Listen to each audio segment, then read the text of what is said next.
پیارے اسلامی بھائیوں اور بہنوں، کبھی سوچا ہے کہ رسول اللہ صلی اللہ علیہ وآلہ وسلم کے ایک خط نے ایک پورے ملک کی تقدیر کیسے بدل دی؟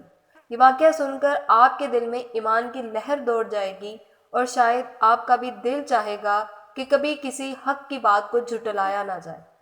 آپ سوچیں ایک خط چاک کرنے سے کیا ہو سکتا ہے، لیکن جب یہ خط رسول اللہ صلی اللہ علیہ وآلہ وسلم کا ہو اور اسے توڑ دیا جائے تو اس کے نتائج کیا ہوتے ہیں؟ ویڈیو کو دیکھتے رہیں تاکہ آپ کو اس ایمان افروز واقعہ کا مکمل ادراک ہو سکے اور اس سے سیکھ سکیں کہ اللہ سبحانہ وتعالیٰ کے پیغام کو کس طرح سنبھالنا چاہیے۔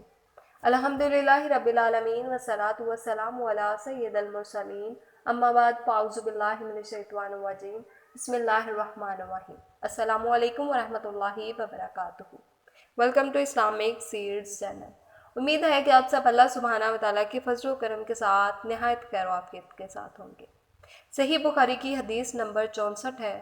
حضرت ابن عباس رضی اللہ تعالیٰ عنہ سے روایت ہے کہ رسول اللہ صلی اللہ علیہ وآلہ وسلم نے اپنا خط ایک شخص کے ہمراہ بھیجا اور اس سے فرمایا یہ خط بحرین کے گورنر کو پہنچا دے۔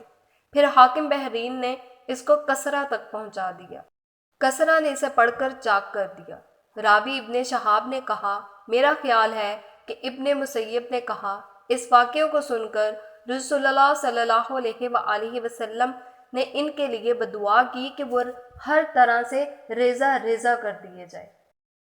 پیارے اسلامی بھائیوں اور بہنوں، یہ حدیث پاک ہمیں یہ بتاتی ہے کہ رسول اللہ صلی اللہ علیہ وآلہ وسلم نے ایک اہم پیغام شاہ ایران کسرا کو بھجوایا تھا، جو اس نے بے ادبی سے چاک کر دیا۔ یہ واقعہ صرف ایک خط چاک ہونا نہیں تھا، بلکہ یہ کسرا کی بربادی کا آغاز تھا۔ اللہ کے پیارے نبی حضرت محمد صلی اللہ علیہ وآلہ وسلم کی بدعا کے نتیجے میں ایران کی بادشاہی کا نظام بھی ویسے ہی ٹکڑے ٹکڑے ہو گیا جیسے اس نے اللہ کے پیغام کو ٹکڑے ٹکڑے کر دیا۔ اس واقعے میں ہمارے لیے ایک بڑی عبرت ہے کہ کبھی بھی حق کے پیغام کو نظر انداز نہیں کرنا چاہیے، چاہے وہ کتنا ہی معمولی کیوں نہ لگے۔ میرے پیارے اسلامی بھائیوں اور بہنوں، آپ کے خیال میں اس واقعے سے ہمیں کیا سبق ملتا ہے اور ہم اپنی زندگیوں میں اللہ سبحانہ وتعالیٰ اور اس کے رسول حضرت محمد صلی اللہ علیہ وآلہ وسلم کے پیغام کی کتنی عزت کرتے ہیں؟ یہ حدیث پاک ہمیں یاد دلاتی ہے کہ اللہ اور اس کے رسول حضرت محمد صلی اللہ علیہ وآلہ وسلم کے پیغام کو رد کرنا انتہائی خطرناک ثابت ہو سکتا ہے۔